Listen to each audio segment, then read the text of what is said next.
Et bien de partout où vous êtes, nous vous saluons dans le précieux et merveilleux nom de notre Seigneur et Sauveur Jésus-Christ.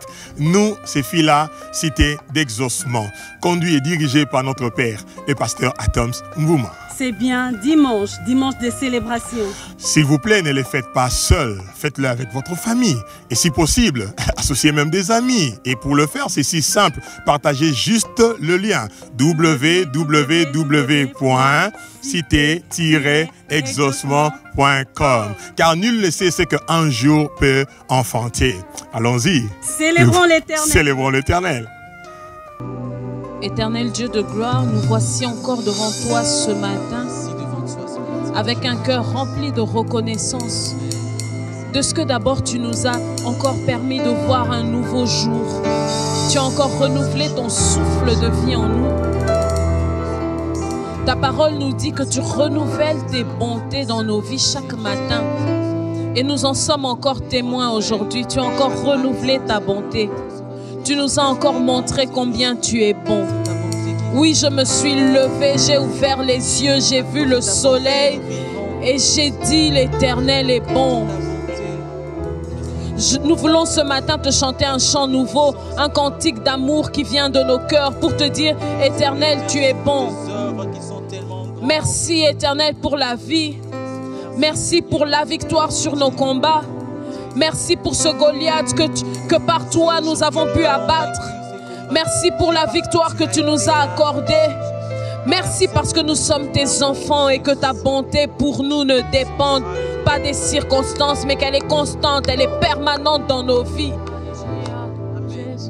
Est-ce que ce matin nous pouvons lui dire Éternel, tu es bon? Est-ce qu'il y a quelqu'un qui peut se souvenir de quand il a invoqué l'Éternel et que l'Éternel lui a répondu? Est-ce que tu peux te souvenir de quand tu as crié à lui et qu'il a étendu sa main? Est-ce que tu peux te souvenir de ce grand combat que tu avais, mais il t'a accordé la victoire? Est-ce que tu peux te souvenir de cette maladie qui t'avait cloué au lit, mais Jéhovah Rapha a étendu sa main? Alléluia, mon âme te loue ce matin. Mon âme t'adore ce matin, car nul n'est comme toi.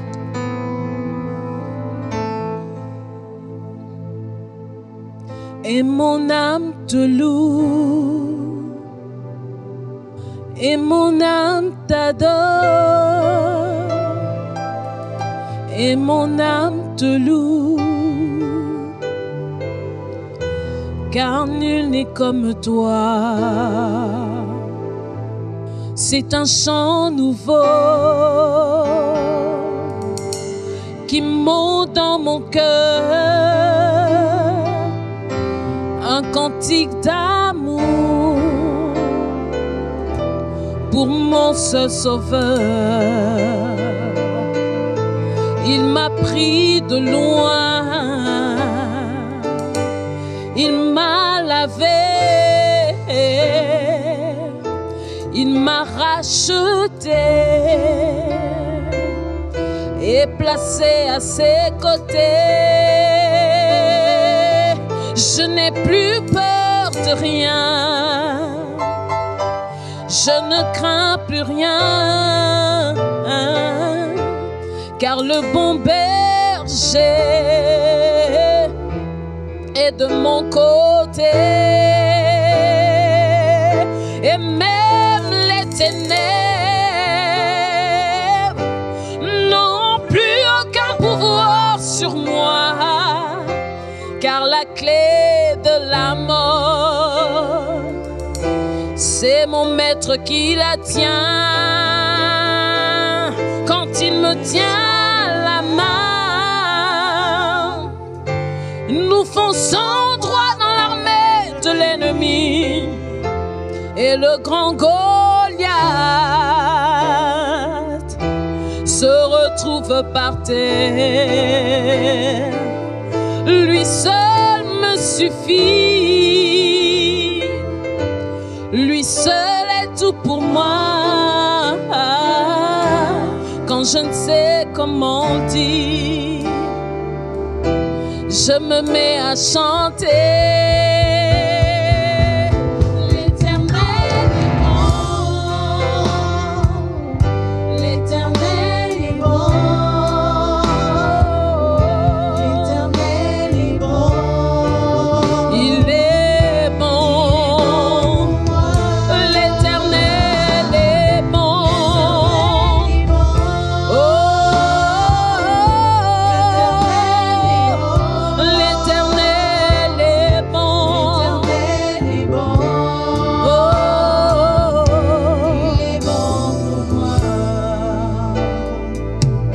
ses bontés divines, son amour parfait, ses empreintes d'en haut font ma différence.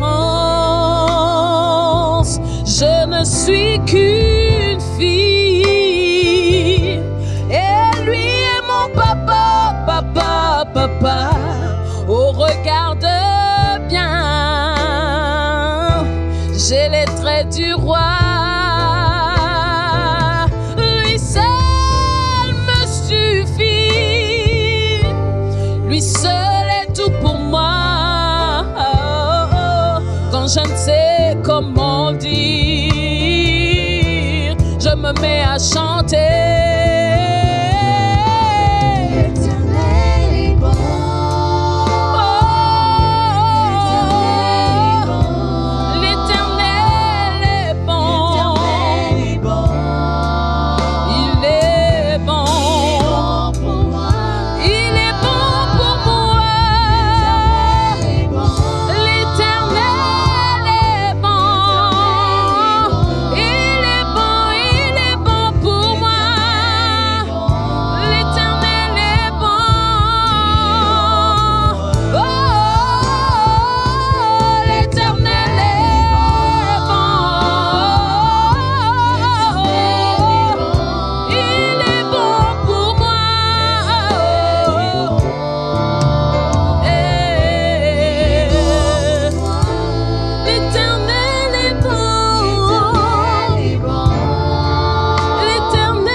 L'Éternel est bon. Tu es bon, Seigneur.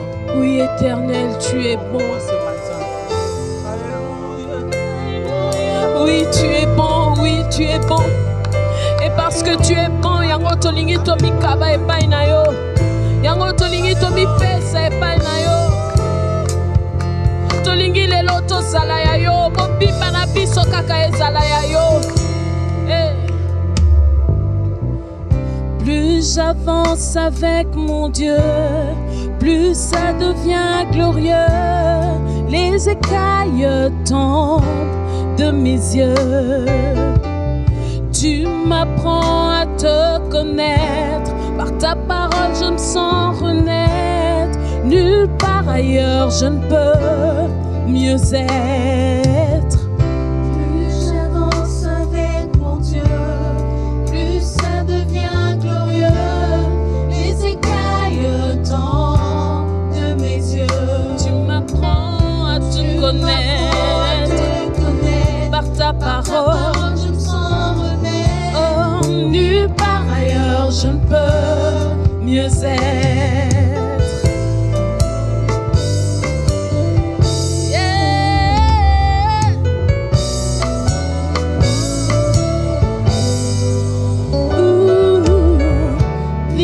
Soy pesanga, yo soy canelanga, dimana ni pesa yambo, si kanga inabunda, na makasi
Alléluia. Gloire à toi, Seigneur. Gloire à toi, éternel notre Dieu. Merci, Seigneur. Sois béni, sois loué, sois exalté. À toi la gloire. Alléluia. Merci, Seigneur. Bien-aimés, shalom, nous sommes arrivés au moment où nous appelons ici chez nous à Fila le temps d'exaucement. Alléluia. Le temps où nous avons la ferme conviction que notre Dieu nous écoute et il répond. Il est celui qui écoute et il est celui qui agit, qui répond. C'est pourquoi la Bible dit, « Oh, toi qui écoutes, tous les hommes viendront à toi. » Et ce matin, nous sommes là devant notre Dieu.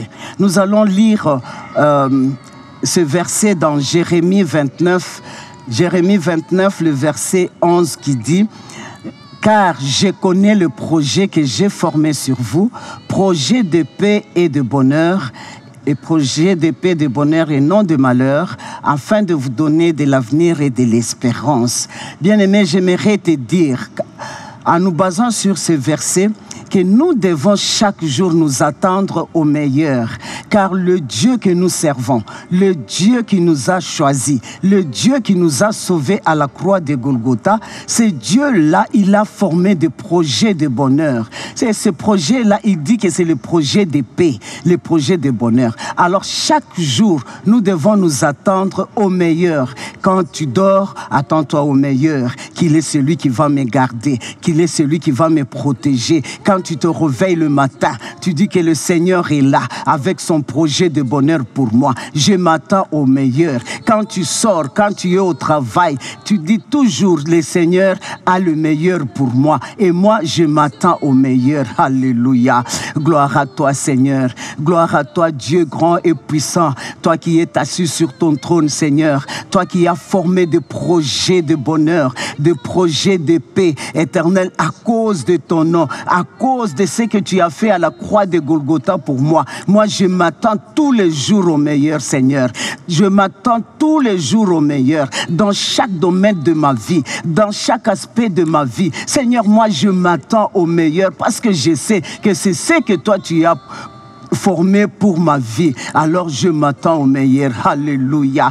Gloire à toi, ô Seigneur. Je suis ton enfant. Je suis celui que tu as aimé. Seigneur, tu as aimé. Tu es allé à la croix pour moi. Tu as donné ta vie à la croix pour moi, afin que moi je sois toujours dans le bonheur, afin que la paix soit toujours mon partage. Voilà pourquoi je déclare, parce que je suis ton enfant. Seigneur, je m'attends et je m'attendrai toujours au meilleur. Je déclare que c'est le meilleur qui sera mon partage de chaque jour. Je déclare que c'est le meilleur qui est le partage de mon mariage. Oui, je déclare le meilleur dans mes études. Je déclare le meilleur dans mes fiançailles. Je déclare le meilleur dans mes enfants. Je déclare le meilleur dans mon mari. Je déclare le meilleur dans ma femme. Je déclare le meilleur dans mon pays. Je déclare le meilleur dans mon église. Je déclare le meilleur dans mes relations. Je déclare le meilleur, Seigneur, car c'est toi qui as décidé que le meilleur soit mon partage. Et tu as formé des projets, Seigneur. Alléluia. Alléluia. Je déclare aujourd'hui que je vivrai et je ne vivrai que tes projets à toi, pas le projet de l'ennemi. Seigneur, le dimanche passé, ton serviteur nous a enseigné en disant, si on nous place dans un ring de poids lourds, c'est parce que toi tu as décidé, parce que tu sais que nous aussi nous sommes des poids lourds. Seigneur, voilà pourquoi je déclare en ce matin, en ce moment, que je ne craindrai rien, car je suis poids lourd, j'ai la victoire. Seigneur, j'ai la victoire avec moi. Et la victoire est mon partage de chaque jour. Gloire à toi, Seigneur, ô Dieu, le soutien de ma vie, ma force de chaque jour. C'est lui qui s'élève, Seigneur. Et quand tu t'élèves dans ma vie, les ennemis se dispersent, éternel, ô Dieu. Quand tu déchires le ciel pour moi, les ennemis se dispersent, éternel. Je te bénis, je te loue, éternel. J'élève ta grandeur, j'élève ta puissance dans ma vie, j'élève ton autorité dans ma vie.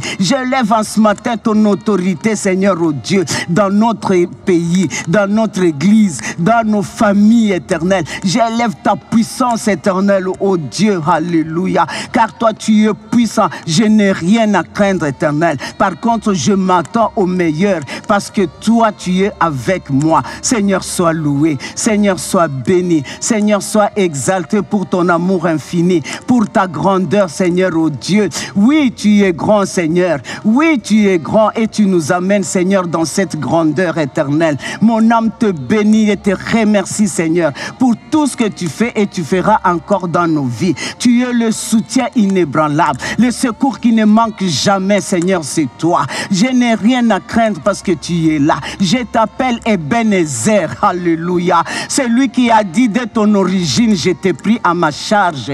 Dès ta naissance, je t'ai pris à ma charge. Jusque dans ta vieillesse, je te soutiendrai. Tu seras toujours mon soutien. Seigneur, tu seras toujours le soutien de ma vie. Le soutien de mon parcours ici sur la terre, c'est toi. Le soutien, Seigneur, du parcours de l'église Fila, cité d'exaucement, c'est toi. Le soutien de tout un chacun de nous, c'est toi, Éternel. Sois loué, Éternel. Sois béni, tu es Dieu et tu restes Dieu. Alléluia. Que la gloire te revienne. Que la gloire te revienne. Merci parce que tu nous places au bénéfice de l'œuvre que Christ a accomplie à la croix de Golgotha. Et nous te disons merci. À toi seul la gloire. À toi seul la gloire. Au nom de Jésus. Merci Seigneur. Alléluia.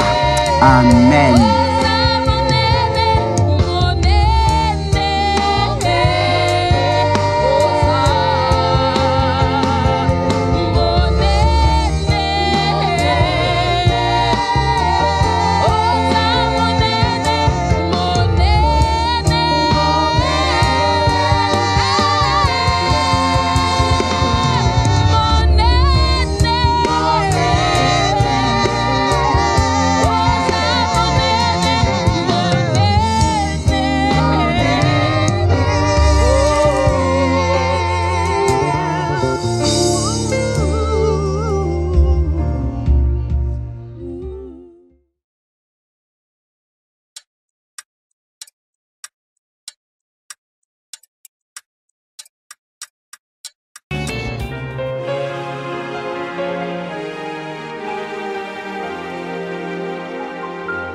Shalom, shalom, peuple de Dieu.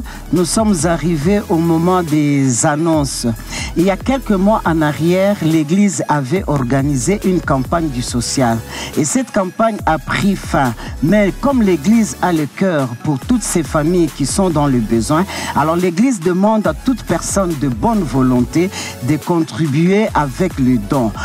Vous pouvez amener vos dons à nos bureaux administratifs ou soit aller carrément sur notre site internet www.cité-exaucement.com. Et l'Église aimerait être plus proche de vous. C'est ainsi que l'Église a mis à votre disposition des serviteurs de Dieu. Alors ne soyez pas étonnés si dans les jours qui viennent, vous recevez un SMS. C'est l'Église qui aimerait vraiment être proche de vous. Et si vous avez un besoin de prière, l'Église a mis aussi à votre disposition des frères et des sœurs qui aimeraient vous soutenir dans la prière, prier avec vous, partager vos problèmes dans la prière et vous soutenir vraiment dans la prière. En ce qui concerne la croissance spirituelle, l'Église a mis tout un programme à votre disposition. Allez toujours sur notre site internet www.cité-exaucement.com et vous trouverez là tout un programme sur comment cultiver la vie de Christ, l'école d'Apollos, l'école de Métamorphose. C'est pour vous aider à grandir spirituellement et avoir de la maturité. Que Dieu vous bénisse. Nous sommes arrivés au moment d'écouter la parole de Dieu. Soyez bénis au nom de Jésus.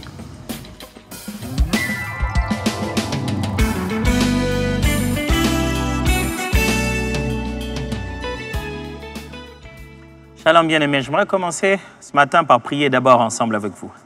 Père de gloire, nous te bénissons pour ce dimanche. Plusieurs ont soupiré à voir ce dimanche, tu nous l'as donné. Vivre sur cette terre, depuis un certain moment, on se pose bien la question, est-ce toujours une faveur ou bien c'est aussi quelque chose de si difficile? On vit dans une saison où les choses vont à une telle vitesse et le cœur de l'homme est si mauvais dans ses actions. Dans quelle génération sommes-nous? Le péché ne fait que croître. On est le plus proche que possible des événements du temps de la fin et le monde devient invivable. Mais merci de nous donner la vie et de croire que nous pouvons, dans cet univers et dans les conditions les plus pourries de la terre, faire la différence et apporter le message de Christ et préparer l'Église à l'enlèvement et annoncer le message de la paix. Fais que ce message soit clair, simple, limpide, compréhensible, accessible, de sorte que Christ soit élevé et vu dans toute sa royauté et les œuvres de l'ennemi soient complètement bannies et soient complètement exposées. Telle est ma prière, Père, au nom de Jésus. Amen. Je bénis Dieu que vous soyez tous ensemble connectés avec moi aujourd'hui, ce dimanche, pour suivre la parole de Dieu. Après avoir regardé, moi aussi, suivi le message du dimanche passé, après avoir aussi vu les commentaires des uns des autres sur ce message, il m'a semblé bien de commencer le message d'aujourd'hui en faisant une sorte de petite récapitulation, alors en changeant de méthode, parce que ça semblait être très théologique et technique pour certains, surtout au début du message. Mais c'est les textes. Hein. La Bible, on ne devrait pas le prêcher en cherchant le coin facile. La Bible détient aussi des sujets assez complexes qui demandent un peu plus de concentration. Mais je vais faire une sorte d'approche pédagogique ici qui consiste à faire le résumé de tout ce que je dis en gros. Je ne vais pas revenir encore en détail, mais une façon de focaliser pour que vous puissiez avoir un résumé de ce qui a été dit le dimanche passé. Et je vais évoluer ici dans l'étude justement du sujet comme les démons et les malédictions. Nous avons lu et nous continuons à lire dans Éphésiens chapitre 6, à partir du verset 10 à 17. Maintenant, je veux vous lire seulement 10 à 13. Au reste, fortifiez-vous dans le Seigneur et par sa force toute puissante. Revêtez-vous de toutes les armes de Dieu afin de pouvoir tenir ferme contre les ruses du diable. Ça, on a déjà tout appris. Car nous n'avons pas à lutter contre la chair et le sang, mais contre les dominations, contre les autorités, contre les princes de ce monde des ténèbres, contre les esprits méchants dans les lieux célestes. C'est de ça qu'on a parlé. Contre qui on doit combattre. C'est pourquoi prenez toutes les armes de Dieu afin de pouvoir résister dans les mauvais jours et tenir ferme après avoir tout surmonté. Donc je parlais du verset 12. Contre quoi nous devons combattre? Mais contre les dominations, contre les autorités, contre les princes de ce monde des ténèbres, contre les esprits méchants dans les lieux célestes. Si vous voulez bien retenir tout ce que je dis les dimanches passés, je vous propose 6 points rapidement pour que vous puissiez retenir tout ce que je dis les dimanches passés et que ça devienne un peu plus clair. Et en écoutant maintenant peut-être, en revenant sur la vidéo du dimanche passé, vous pouvez voir ça clairement. Qu'est-ce que j'ai essayé de dire en donnant toutes ces explications la dernière fois? Premièrement, il y a des niveaux d'influence différents dans le combat. C'est ce que je voulais nous dire. Parce qu'il y a des niveaux de différence d'influence différents dans le combat. On se bat contre les dominations, contre les autorités, contre les princes du monde des ténèbres. Ce sont des niveaux différents d'autorité spirituelle ou bien d'influence spirituelle, si je dois appeler ça. Des niveaux différents dans le combat. Deuxièmement, ces niveaux se réfèrent à ceux des catégories angéliques, des catégories d'anges.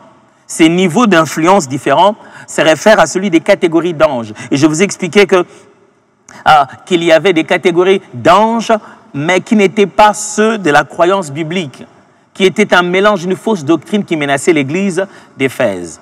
Mais il y a des catégories angéliques. Souvenez-vous même, ce qu'on appelle des esprits mauvais aujourd'hui, des anges déchus, viennent de la même catégorie d'anges.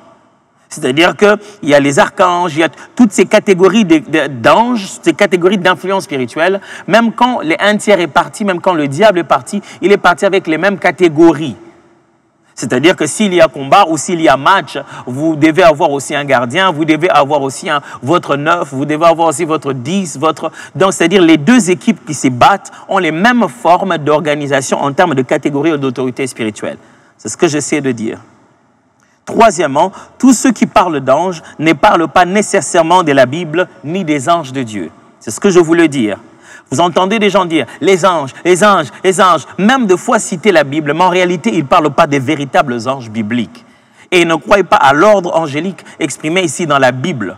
Ils sont en train de puiser leur histoire de certains livres qui ne sont pas canonisés, qui ne sont pas reconnus comme étant des livres inspirés. C'est ce que j'essaie de nous expliquer aussi les dimanches passés. Quatrièmement, ton degré de responsabilité sur les autres détermine la catégorie de ton combat ou de ton adversité. Les dimanches passés, c'est ce que je dis. Ton degré de responsabilité sur les autres, c'est-à-dire, soit que j'ai donné l'exemple de chef de classe et de chef d'État. C'est-à-dire, plus Dieu te rend responsable des vies humaines, responsable d'autres personnes. À chaque degré de responsabilité, il y a un combat différent. Je l'ai dit, je répète encore le mot que j'avais dit en anglais le dimanche passé. Every level brings a new devil. Donc, chaque niveau amène un combat différent. C'est-à-dire un nouvel adversaire, un nouveau mal, un nouvel esprit mauvais qu'il faudrait combattre. Donc, j'ai insisté, vous montez des niveaux dans votre catégorie, alors vous changez des catégories. On vous dit aujourd'hui, on prie pour vous, on met l'onction, ou bien on vous écrit une lettre que vous avez changé des niveaux, vous avez changé les degrés d'autorité. Sachez que le diable aussi, dans son camp, il a dit, OK, appelez ceux de sa catégorie, dis-moi un tel, dis-moi un tel. Jésus lui-même dit que même les démons ont des degrés de méchanceté différents. Il dit, lorsqu'une personne a eu un esprit mauvais et qu'il a été libéré, chassé, il va chercher des esprits qui sont 7 fois plus méchants que lui, C'est-à-dire, même les esprits mauvais ont des catégories de méchanceté et j'allais dire, d'impact dans la vie de l'être humain. Alors, quand vous changez de niveau, l'adversaire aussi à votre taille vient. Cinquièmement, vous n'avez pas besoin de savoir d'où viennent les démons, mais plutôt comment opèrent-ils et comment les résister. Les dimanches passés, j'ai essayé de vous dire qu'il y avait plus différentes origines. Ceci parlait des livres d'Enoch, parlait de certaines croyances, des origines des démons, des croyances ésotériques. Il y avait tout un tas de théories. Mais ça peut vous embrouiller. Restez à ce que la Bible donne de façon claire. La Bible ne dit pas, il y eut un soir, un jour, les démons viennent... Non, ils n'expliquent pas tout. La Bible n'explique pas tout ça.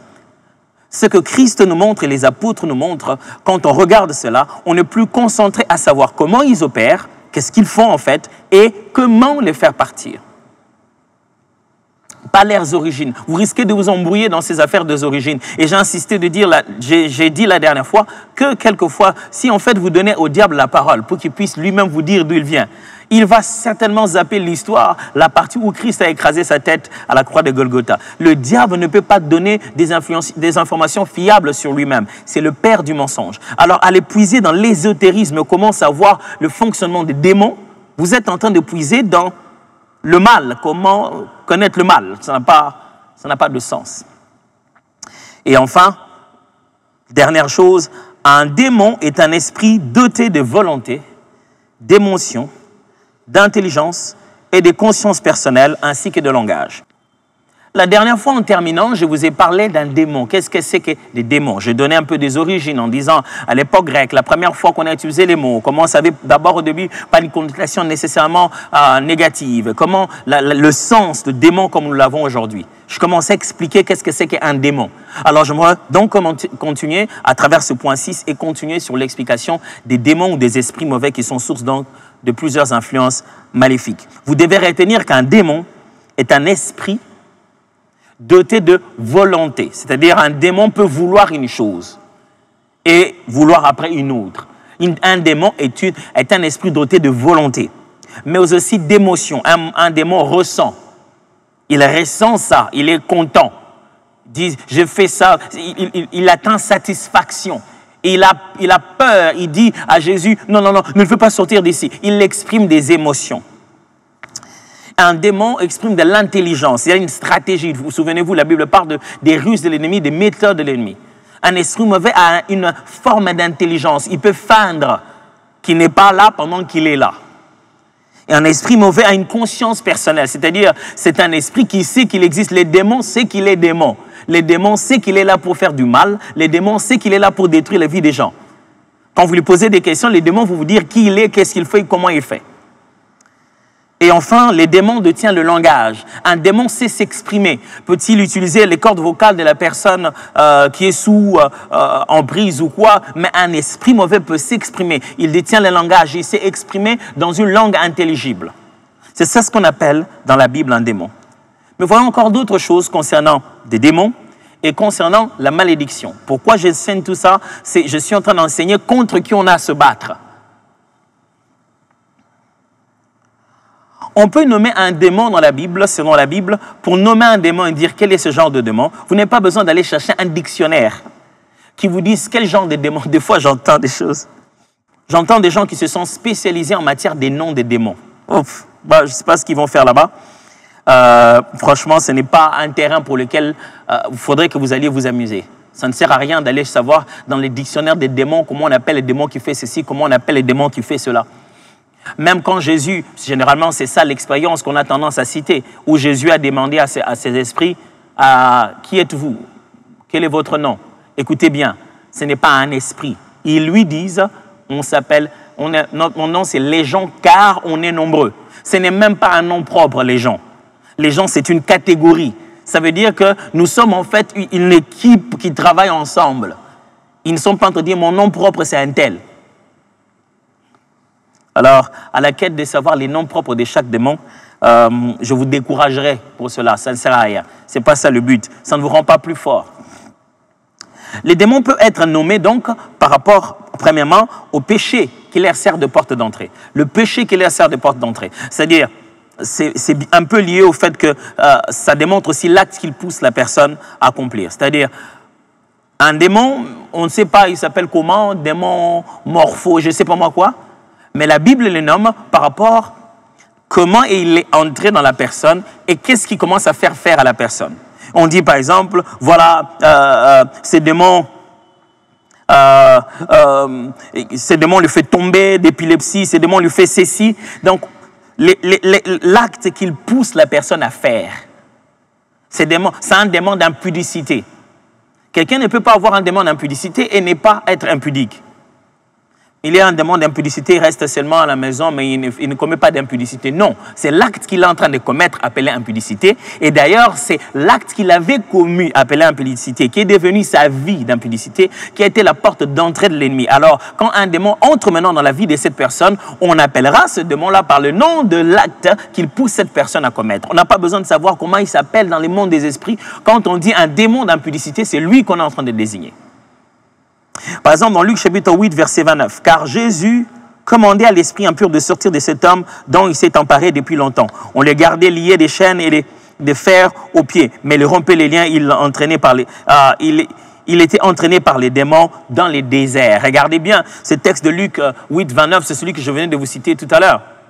Le démon, le mot est au singulier, mais quand Jésus lui demande « Quel est ton nom ?» il dit « Légion, car nous sommes nombreux. » Vous voyez ça? Il y a un seul interlocuteur avec Christ, mais en réalité, c'est un grand nombre de démons. Et ils n'ont pas donné des noms propres, ainsi dire. Donc, des fois, on nomme les démons juste par l'impact ou par la façon dont il est entré dans l'individu. On nomme aussi les démons par rapport aux symptômes qu'ils créent. On voit ce qui se passe dans la vie de cette personne et on appelle le démon qui l'anime par ces symptômes-là. Matthieu chapitre 9, verset 32. Comme ils s'en allaient, voici, on amena à Jésus un démoniaque muet. Les démons ayant été chassés, les muets par là, et la foule étonnée disait, jamais pareille chose ne s'est vue en Israël. Le même texte quand vous lisez dans le livre de Marc, dans l'autre livre, on dit littéralement, il avait un esprit sourd, muet. Il avait un esprit. On dit que l'esprit était sourd, muet. C'est une façon de décrire les démons qui les dérangent par les symptômes qu'ils présentent. Alors, des fois, on peut nommer un démon par les symptômes de la maladie qu'il présente. Ça ne signifie pas nécessairement que cette maladie est démon. Je vais peut-être mieux clarifier ça. Quelqu'un présente des symptômes, je ne sais pas moi, d'épilepsie, ça ne veut pas toujours dire que l'épilepsie est démoniaque. Mais on dit que le démon qui a imité ces symptômes-là, les démons qui produisent ça comme effet dans son corps, puisqu'on n'a pas des noms propres, on a le droit de l'appeler par les symptômes qu'il cause. Alors on dit, esprit d'épilepsie sort de ce corps. Vous avez tout le droit de dire ça. Il y a aussi la teneur de conséquences morales et sociales. On peut aussi nommer un démon par rapport à ce qu'il fait faire à la personne au niveau social. On utilise les mots esprit impur. On utilise les mots esprit méchant. Quand on parle de méchanceté, on va voir les actes que ce démon-là font faire à cette personne-là. Comment la personne devient, comment violent le monsieur devient, comment violente la dame devient ou quoi que ce soit. L'impureté, comment cette personne se ressent impure, comment est-ce qu'il s'est ça sorti de la société.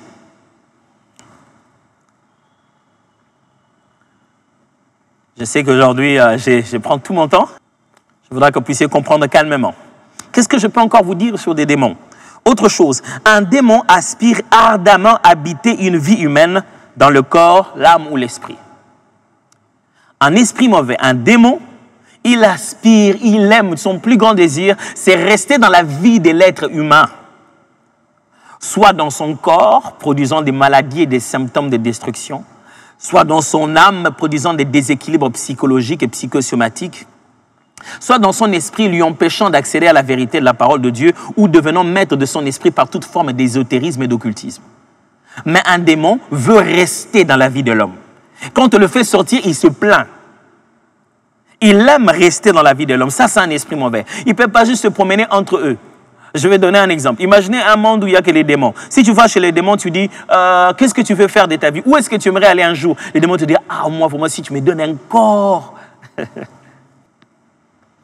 Si tu rencontrais les démons entre eux, si tu rencontres les gens au village, ils te disent, un jour, il faut que j'aille aux États-Unis, j'aille dans ces beaux pays. Si tu rencontres un démon là où il dit, un jour, moi, vraiment, il faut que j'entre dans le corps de quelqu'un. Leur envie, leur désir, c'est d'habiter la vie de gens. Dans leur corps, pour le détruire par toutes sortes de maladies, les empêcher de se développer. Dans leur âme, pour leur tourmenter par toutes sortes de dépressions et de maladies psychologiques. Et dans leur esprit, pour les éloigner de Dieu et les posséder et les rendre esclaves de la spiritualité, surtout du spiritisme d'après le diable. Autre chose sur les démons. Il peut accéder dans un animal ou envoûter et hanter un lieu ou un objet. Un esprit mauvais, un démon ne peut pas seulement accéder à la vie d'un être humain par différents degrés d'influence que je parlerai après. Quand je parle d'accéder ici, ne voyez pas toujours le mot possession. Mais un esprit mauvais peut aussi accéder les animaux, comme la Bible le démontre. Quand Jésus chasse les démons dans Luc chapitre 8, justement, les démons il le transfère, donc il le permet à ses esprits d'aller dans les animaux qui, justement, vont mourir. Par l'expérience encore, on le voit de plusieurs manières, comment un esprit mauvais peut hanter un lieu ou un objet, quelque chose, un endroit. Quand on va, des esprits mauvais sont là-bas. Ils hantent cet endroit-là. C'est un lieu de repère pour eux. Voilà quelque chose que je tiens à ce que nous puissions tous savoir. C'est vraiment important. C'est une façon pour moi de résumer et de placer l'équilibre. Vous savez que j'ai toujours cherché de l'équilibre et je pense que l'équilibre, c'est le sens même de la vie. Je pense que Dieu nous a créés avec ce sens de l'équilibre. Et lorsque nous perdons l'équilibre, nous perdons beaucoup de choses. Regardez bien, retenez bien cette phrase que je vais formuler pour vous. Ça vous permet d'avoir de l'équilibre. Voici la phrase. On discipline la chair, on chasse les démons et on annule la malédiction. Ces verbes tels qu'ils sont utilisés, quand vous les interchangez, vous avez perdu quelque chose. Je répète, on discipline la chair, on chasse les démons et on annule la malédiction. Si vous commencez à tenter d'annuler la chair, discipliner les démons et chasser la malédiction, ça ne marche pas. On ne chasse pas la malédiction, on annule la malédiction. On n'annule pas les démons, on chasse les démons. On n'annule pas la chair, on discipline la chair. On ne chasse pas la chair, on discipline la chair. Ces trois choses sont en relation dans le sens où les œuvres de la chair sont les portes des démons et sont le point de départ par les œuvres de la chair, le point de départ pour la malédiction. Regardez, quand Paul parle dans Galates des œuvres de la chair, il parle aussi de l'occultisme, il parle aussi des sciences mystiques, il parle du fait que ça aussi c'est l'expression des œuvres de la chair. On discipline la chair. Mon frère, on chasse pas, quand on chasse les démons dans ta vie, ça ne veut pas dire que tu arrêtes la convoitise. Eh pasteur, on avait chassé un esprit d'impudicité, mais chaque fois quand je regarde, j'ai toujours envie. Les envies, c'est la chair. Et tu en as eu l'expérience, il faut discipliner ta chair, apprendre à dire non. Un esprit mauvais, on ne discipline pas. On ne dit pas non, c'est seulement moi-même, je vais arrêter. Tu n'arrives pas à arrêter, pourquoi? Il y a certainement quelque chose qui devient plus fort que toi. Et une malédiction, on n'entre pas dire, je chasse la malédiction au nom de Jésus. La malédiction n'est pas un démon qui part. Je vais expliquer maintenant tout à l'heure la malédiction. La malédiction, ce n'est pas un démon qui part et qui revient. Pasteur, c'est quoi alors la malédiction? Très belle question. Découvrons qu'est-ce que veut dire malédiction. Je vous propose des petites définitions de la malédiction et des généralités autour de la malédiction. Je ne vais pas tout finir, je vais m'arrêter à un certain niveau et nous allons continuer la prochaine partie. Les dimanches prochains, on va apprendre encore d'autres réalités de la malédiction et aussi apprendre d'autres degrés d'influence. On parlera de la possession, l'envoûtement, de toutes ces choses-là, avant de commencer à parler de comment on s'en libère, comment on en est délivré. Qu'est-ce que c'est que la malédiction? Je vous propose des définitions, ça vous permet de bien mettre ça dans votre tête. Premièrement, la malédiction est un signe spirituel qui attire le mal vers celui qui l'a et qui cause l'échec dans le domaine de la vie qui est maudite. Celui qui est maudit affecte son entourage. Je répète, un signe spirituel qui attire le mal vers celui qui l'a et qui cause l'échec dans le domaine de la vie qui est maudite. Le domaine qui est maudit, la vie qui est aussi maudite. Un signe spirituel qui attire les mal vers celui qui l'a. Si vous voulez comprendre ce qu'on appelle une malédiction, vous devez d'abord bien comprendre ce qu'on appelle une bénédiction. Parce que comme je vais l'expliquer tout à l'heure, ça vient de la même source. C'est juste le revers de la médaille. La bénédiction fonctionne un peu comme la malédiction. Pendant que la bénédiction attire le bien, la malédiction attire le mal. Ce sont des pouvoirs d'attraction que Dieu place en vous. Je vous explique. Si c'était un... Vous connaissez la règle magnétique, non, la magnétisation. On prend l'aimant, on place quelque chose qui est en fer. On place là-dessus très bien et on dépose. Ça ne va attirer que ce qui est métallique. Je me souviens quand on était en classe, on était en secondaire, on avait un exercice, même depuis qu'on était à l'école primaire. On prenait des petits morceaux de papier qu'on coupait et qu'on mettait sur le banc. Et on prenait notre stylo, on prenait à l'envers du stylo et on grattait très fort sur nos cheveux pour prendre notre les éléments de notre électroencéphalogramme, je ne sais pas quoi. On prenait les éléments électriques qu'il y avait sur notre tête et quand on mettait ça, tenait les papiers, ça scotchait les papiers. Rien d'autre. Ça ne scotchait rien. Pas des sachets, pas un autre stylo, que le papier. Alors la malédiction, c'est le fait que tu as été aimanté. On t'a donné un pouvoir d'attraction, pas des démons, mais Dieu a soufflé quelque chose au-dessus de toi, un signe en fait, un sceau par lequel tout ce qui est mal te reconnaît.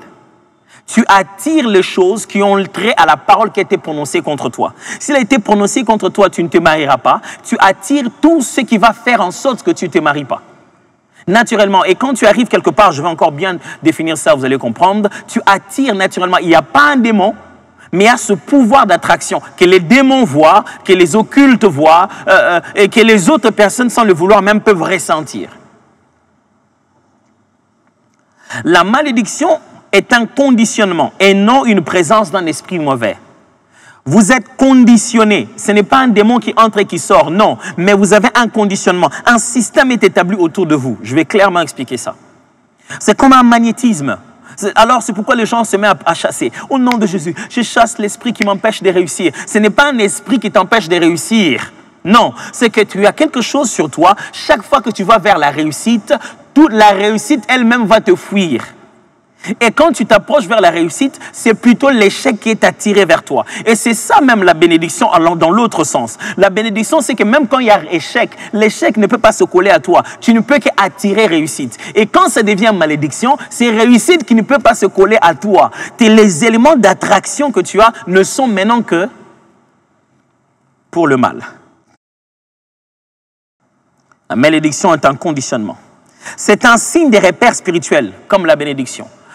Quand tu l'as, quand quelqu'un est spirituel, ou je vais dire quand quelqu'un peut voir en esprit, ou quelqu'un dans le spiritisme même quand il n'est pas enfant de Dieu, tu peux ressentir, il peut reconnaître que tu as une malédiction. Il peut reconnaître que tu as quelque chose qui va t'empêcher d'évoluer. Il peut reconnaître ça. C'est très facilement reconnaissable. La malédiction est un sceau spirituel placé sur un individu pour donner droit et autorisation au mal de se coller à lui. Vous voyez ça? C'est un sceau. Boum. Ça se colle à toi. Automatiquement. Tout ce qui doit se coller à toi, se colle à toi. On a placé un sceau, tu es reconnaissable. Quand tu marches, un démon regarde, lui on lui avait mis ça, je le poursuis parce qu'il a ça. C'est déjà un point d'entrée, c'est déjà une base de départ.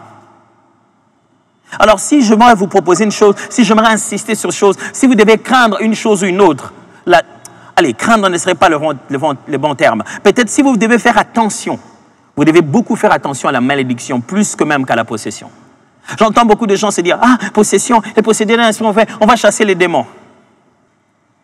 Chasser les démons, c'est au nom de Jésus, et c'est libérer de la malédiction, c'est aussi au nom de Jésus par les paroles proclamées. C'est comment vous devez savoir ça. Très souvent, la malédiction est si subtile. Elle est tellement déjà dans la vie de l'être humain. Elle est tellement là déjà dans ton quotidien que tu ne ressens pas ça comme les démons. Il y a des gens qui est maudit. Il est en train de reprendre un cycle de malédiction, par exemple des divorces ou des destructions. Il va être déterminé à divorcer. Il va donner des raisons justes. Il va être déterminé à refuser ce mari-là. C'est-à-dire, cette personne-là, il y a des gens qui sont maudits à ne jamais réussir dans les affaires. Il va être déterminé à faire une affaire que vous tous voyez que ça ne va pas. Il est déterminé. Non, il faut que je mette de l'argent. Cette fois-ci, ça va marcher. Il a foi en une chose que vous tous voyez que ça va marcher. Jusqu'à ce qu'il n'aura plus d'argent, alors la conscience lui revient. Ce n'est pas un démon qui lui fait ça, c'est une malédiction qui lui fait ça. Et je vais vous faire expliquer, je vais bien vous expliquer comment ça fonctionne. Lorsque j'ai enseigné sur les chrétiens et l'argent, je vous ai bien fait comprendre que beaucoup de fois, les gens viennent à l'église pour la bénédiction. Mais vous savez quoi? Je pense qu'ils devraient aussi étudier la malédiction et comprendre comment ça fonctionne. Les gens veulent tellement la bénédiction qu'ils n'ont pas bien étudié la malédiction. Et du coup, ils se mêlent dans l'un ou dans l'autre sans savoir vraiment dans quoi ils sont. Autre définition de la malédiction. La malédiction est une limitation d'action. Un traceur, un genre de bracelet électrique, une forme d'alarme pour les esprits mauvais. Limitation d'action. Quand quelqu'un est maudit, on a mis en lui quelque chose qui fait qu'il ne peut pas dépasser. Alors, certains aiment alors utiliser des termes comme des liens ou quoi. On a mis en lui quelque chose qui l'empêche de dépasser. On a mis en lui un traceur. Je trouve des termes un peu plus actuels, ok, pour que vous puissiez comprendre avec la technologie maintenant. On a mis en lui un traceur, un genre de bracelet électrique. Un traceur, c'est quoi? Vous savez, des fois, on regarde dans les films, n'est-ce pas? Ah, les films d'action là, allez, l'ennemi veut échapper, et puis on tire on tire là avec une sorte de fusil qui met le traceur sur la voiture. Il ne l'a pas vu. Ou bien, pendant qu'il causait, on a mis sous sa porte un traceur. Où qu'il aille. Il ne le sait pas, mais eux, ils savent où il est. Il n'y a pas de démon, mais on sait où tu te trouves. Tu n'es pas possédé. L'ennemi n'est pas en toi, mais il y a quelque chose de lui. Il y a quelque chose, en fait, qui permet à tout le monde de te connaître et de savoir où tu es. Vous savez, il y a aussi ce genre de bracelet électrique que les gens ont s'ils sont en train de faire leur peine de prison, ils sont peut-être en liberté provisoire dans certains pays. On les met des bracelets qui leur permettent de savoir où ils sont pour qu'ils ne dépassent pas les limites qu'on leur a données. C'est comme ça que fonctionne la malédiction. Un genre de bracelet qui permet de ne pas savoir où tu es, partout où tu es. Quand tu es avec les gens, si on te l'a mis sur la jambe et tu soulèves ta jambe comme ça, tu la places sur l'autre, on reconnaît que lui, c'est un prisonnier. C'est comme ça aussi la malédiction, mais c'est spirituel maintenant. On reconnaît que lui, Dieu a donné les droits de le frapper. Dieu a donné les droits. Souvenez-vous, la première fois que Dieu a maudit quelqu'un, c'est dans Genèse chapitre 4. J'y reviendrai un peu plus tard. Quand il a maudit, écoutez la réaction de Caïn. Il dit, Dieu, maintenant que tu m'as maudit, tout le monde me verra, tous ceux qui vont me voir risqueront de me tuer. Pourquoi il a dit ça? Parce qu'en réalité, tu as maintenant sur toi un sceau qui permet aux gens de savoir que Dieu sur lui, il a donné feu vert. Il a dit, moi je n'ai plus rien.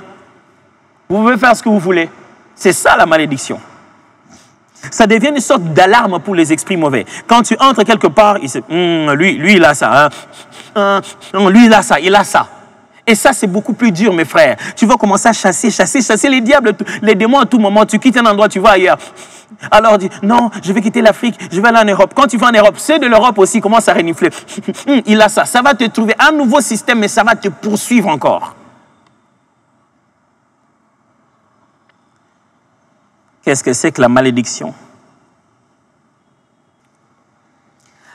La malédiction place l'homme dans un circuit fonctionnel qui est conditionné par la qualité des relations, des croyances et des informations. La malédiction place quelqu'un dans ce qu'on appelle un circuit fonctionnel. Et la malédiction conditionne la qualité de tes informations, de tes relations, ainsi que de tes croyances. Quand quelqu'un est maudit, imaginons qu'il est encore un bébé. On maudit un aspect de sa vie. On dit, toi, tu n'auras jamais de travail. Il est encore bébé. Est-ce qu'il va sentir la malédiction? Réponse, non. C'est un bébé de 2 mois, il ne travaille nulle part. À 10 ans, est-ce qu'il va sentir la malédiction? Non. C'est un enfant de 10 ans. Il a fini la première graduate, deuxième, troisième, il a fini ses études en baccalauréat, je ne sais pas moi quoi, bachelor, je ne sais pas comment on appelle ça, une licence. Il ne sent pas tout de suite. C'est quand il va aller demander le travail qu'il se rend maintenant compte que c'est quelque chose qui ne lui est pas accessible.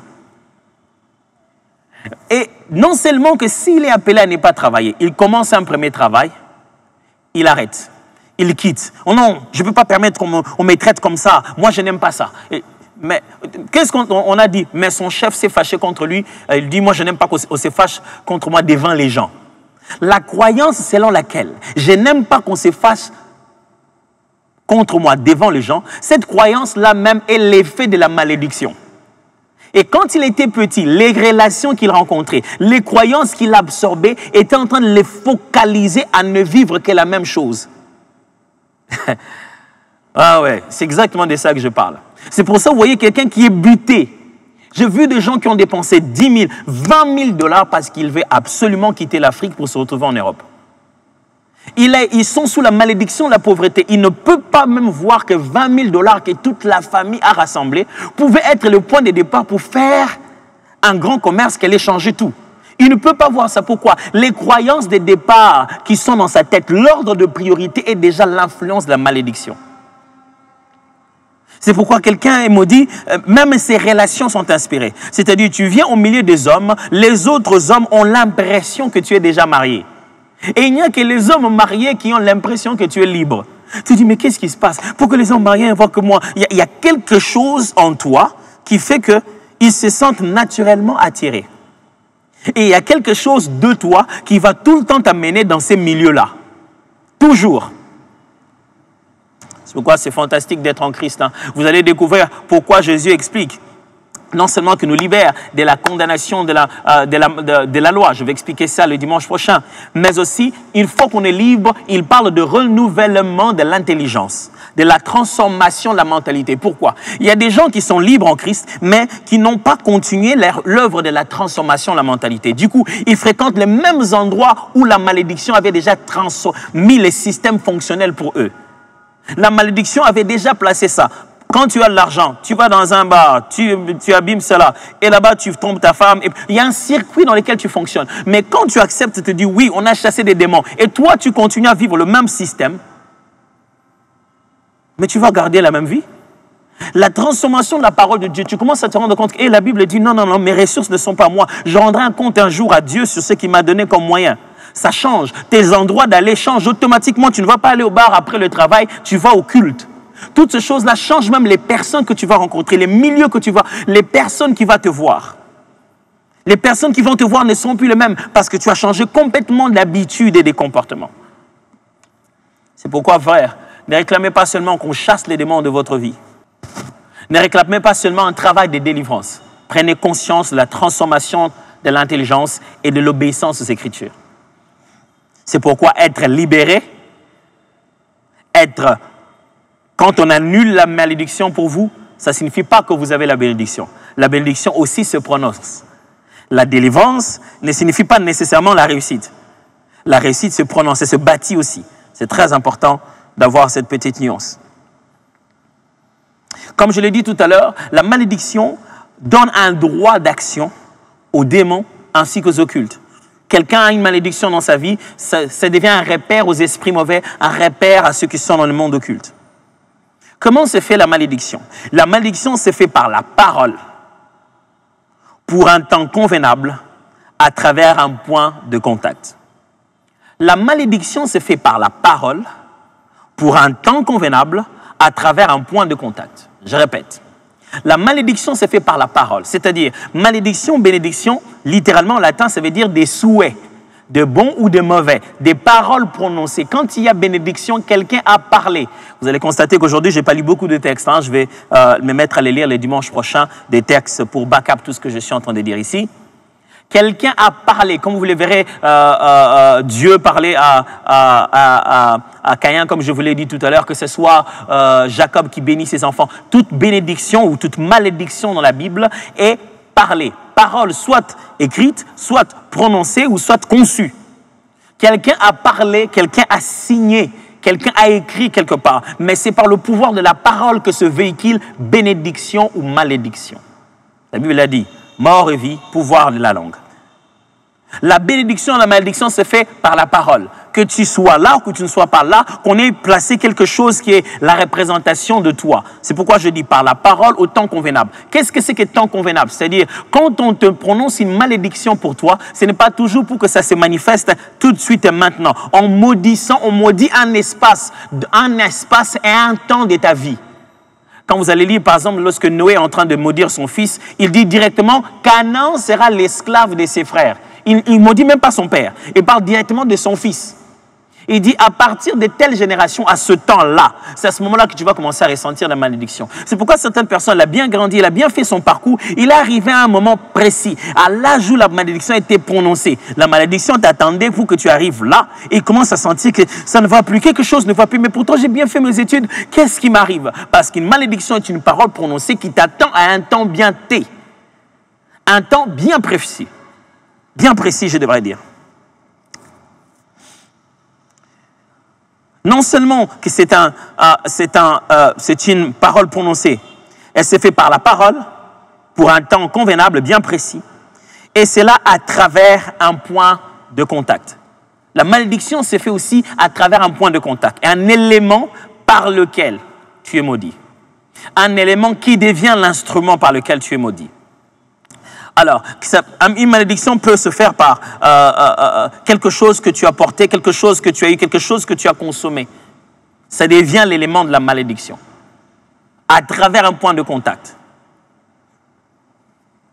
On a prononcé la malédiction, on l'a prononcée sur une chose et on l'a déposée chez toi, on l'a donnée pour que tu la consommes. Et voilà, c'est parti. Quelquefois, on ne sait pas t'avoir, toi, sur place pour prononcer les paroles. On les prononce sur une chose et on te le donne à toi et voilà, le train est fait. Ou alors, on prend une chose de toi qui te représente au lieu de la malédiction et on prononce la malédiction et voilà, tu es pris. C'est vrai que je ne peux pas enseigner le tout en une seule séance. Aujourd'hui, mon but, ce n'était pas d'abord de vous montrer comment Christ nous libère de la malédiction. J'en parlerai au temps convenable, les prochaines séances. Aujourd'hui, mon but était de vous expliquer qu'est-ce que c'est que des démons de façon générique et commencer à introduire un peu le sujet sur la malédiction. Les dimanches prochains, je vais commencer maintenant à aller dans les versets bibliques encore et vous donner davantage des nuances concernant la malédiction et comment ça fonctionne. J'aimerais vous dire, frères et sœurs, vous devez comprendre pourquoi Jésus est mort à la croix. La Bible dit très bien dans le livre de Romains, comme dans le livre de Galates, qu'il nous a rachetés de la malédiction de la loi. Oh, être chrétien, ce n'est pas juste être en train de dire hey, moi, la malédiction, mais tu dois comprendre de quelle malédiction on parle. Quand la Bible dit que la malédiction. Et des fois, j'entends les gens citer ce verset pour se défendre dans le domaine justement de combat spirituel. Ils disent, la Bible dit il n'y a donc plus de condamnation pour ceux qui sont en Christ. Lisez la partie B. La partie B de ce même verset. Et lisez le verset qui le précède. La loi de la vie en Christ nous a libérés de la loi de la mort. Quand on parle il n'y a plus de condamnation pour ceux qui sont en Christ, on n'est pas en train de parler ici d'abord d'une malédiction démoniaque ou quoi. Parce que des fois, les gens pensent que Jésus nous a libérés du diable. Non. Quand Jésus est mort à la croix, il n'a pas payé le prix chez Satan. Non. Jésus n'a pas payé le prix chez Satan. On n'appartenait pas au diable, pas du tout. Et je vais bien expliquer ça le dimanche prochain. Jésus a payé le prix pour notre liberté, le prix de la malédiction, le prix de la substitution. Dieu lui-même nous a donné la même chose qui s'appelle bénédiction. Et lorsque nous ne le faisions pas, ça s'appelle malédiction. Et on ne peut pas, on appelle ça le parallélisme de forme en droit. C'est-à-dire que Une institution, une instance inférieure ne peut pas annuler ou abroger une loi qui a été installée par une instance supérieure. Il faut soit ceux qui sont de même niveau, de même compétence, soit alors supérieur. Alors, pour pouvoir annuler une malédiction prononcée par Dieu, Dieu ne peut trouver qu'en lui-même la ressource pour pouvoir annuler cela. C'est pourquoi le Fils de l'homme devait mourir à la croix pour pouvoir assouvir cette soif, cette colère de Dieu que les sangs des animaux n'étaient pas suffisants pour arrêter. Il fallait que ça ait l'élément de Dieu, l'élément éternel. C'est pourquoi j'aime beaucoup cette phrase que Papa Alain dit souvent dans l'introduction d'une des chansons de Gaël. Il dit « La personne que Dieu cherchait ne fut trouvé qu'en Dieu lui-même. » Quand Jésus a payé les prix, ce n'est pas au diable qu'il est allé les payer. Il est allé les payer au Père. Il a dit, je viens au Père parce que c'est de moi qu'il est question dans le livre. Il dit, Père, ce qu'il fallait pour que tu te calmes, le voici, le sacrifice éternel de ton Fils. De sorte que la loi maintenant ne puisse plus s'appliquer de la même manière sur ces personnes. Frères et sœurs, je vais le dire encore un peu plus tard. Mes amis, j'aimerais vous répéter encore. Le diable n'est pas un législateur. Il n'est que l'avocat accusateur. Il est l'avocat de l'accusation. Nous battons sur base de la loi. Pour que le diable ait de l'influence sur toi, il doit passer par la loi. C'est la loi de Dieu. Ce sont les paroles de Dieu qui maudissent. Je vais bien expliquer cela. C'est pourquoi le diable fera de tout son mieux pour que tu y tombes, de sorte qu'il ait l'argument. Ce n'est qu'un avocat, le diable. Ce n'est pas le législateur. Il ne peut pas tout écrire. Il ne peut pas tout faire pour toi. Il ne peut pas dire qu'à partir d'aujourd'hui, toi, tu es mort pour rien. Non, il faut qu'il y ait une cause, comme Proverbe le dit. Autant l'oiseau s'éloigne, autant l'hirondelle s'envole, autant une malédiction sans cause n'a pas de fait. Je ne vais pas m'enflammer pendant qu'il est déjà l'heure. J'aimerais juste prier pour vous. Seigneur, mon Dieu, je prie pour mes frères et sœurs. J'espère que ces choses expliquées, tout en transpirant comme ça en sueur, sont comprises, reçues, acceptées. Certainement, je m'attends à des questions. On va rentrer encore dans les versets bibliques et toutes ces choses. Mais je prie, Père éternel, que ça ne passe pas par la tête. La tête va rejeter ça. Que ça aille dans le cœur, dans l'esprit. Parce que l'intellect ne peut pas saisir ces choses de l'esprit. Que l'esprit de Dieu en eux fasse résonner cette connaissance. Et ceux qui ne sont pas de Christ soient touchés par la parole de Dieu et comprennent qu'ils ne peuvent plus rester sous la domination de quelqu'un qui a déjà été vaincu. Merci, Père. Merci, Seigneur. Allez, je remets l'antenne aux amis qui vont bien vous expliquer très très bien comment donner les offrandes et le reste pour moi. On se voit mercredi et voilà, jeudi et dimanche encore. Que Dieu vous bénisse.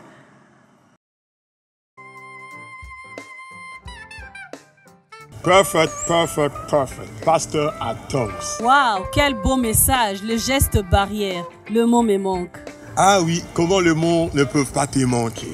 Et ce soir, vous savez quoi? À 20h30, nous aurons un moment de prière, un moment d'intercession afin de nous accompagner par rapport à nos réalités, par rapport aux situations que nous sommes en train de traverser. Parce que là, nous sommes convaincus avec le geste barrière que l'ennemi est là. Et si nous ne prions pas, et vous savez ce qui peut arriver. Alors, il y aura premièrement le pasteur Blonsky Mal. Deuxièmement, nous aurons le pasteur Yolande Tchoum. Des hommes de Dieu, ils vont nous accompagner ces dimanches même à 20h30. Eh bien, invitez des amis, partagez cette information afin que nous puissions prier ensemble en ligne. Et pour les offrandes? Et pour les offrandes, ben là encore, il y a le numéro qui sont en train de passer. Nous avons le numéro Orange Money, nous avons le numéro Airtel Money, nous avons le numéro M-Pesa. Envoyez vos offrandes. Mais moi, à votre place, je réfléchirai 2 fois avant de le faire. Avec ces messages que nous venons d'écouter, avec les réalités spirituelles autour de nous, s'il vous plaît, choisissez l'offrande que vous voulez bien donner. Et le nouveau venu? Le nouveau venu. Oui. Mais là encore, c'est facile, c'est si simple. Pour le nouveau venu, nous vous prions tout simplement de rentrer dans notre site www.cité-exaucement.com. Et là, vous aurez toutes les informations concernant Fila. Cité d'exaucement. Eh bien, vous pouvez même vous enregistrer. Nous sommes très contents de savoir que vous avez été là avec nous ce matin. Et nous voulons même avoir une relation avec vous.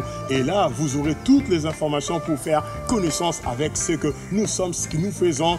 Et Dieu vous bénira. Mais on ne va pas se séparer sans pour autant présenter la semaine. Comment ça va se passer? Mercredi déjà, qu'est-ce que nous aurons? Mercredi Malakissi. Mercredi Malakissi. Eh bien, nous allons continuer avec les séries que a commencé notre Père, le pasteur Atoms Mouma, divinement averti. Là encore, venez, Suivez-nous le mercredi et Dieu va vous bénir. Et jeudi, qu'est-ce que nous avons? Jeudi et Toko. Jeudi et Toko. Jeudi et Toko, nous sommes sur le NAT. Nous prions, nous cherchons la face du Seigneur. Nous intercédons par rapport à toutes les réalités de la vie. Et ça sera à 17h30, heure de Kinshasa. Et dimanche à 8h, qu'est-ce que nous avons? Dimanche, célébration. Dimanche, célébration. Et là encore, nous allons nous retrouver pour célébrer l'Éternel. Passez une bonne semaine. Que le Seigneur vous bénisse. Il ne nous reste plus qu'à vous dire bye bye.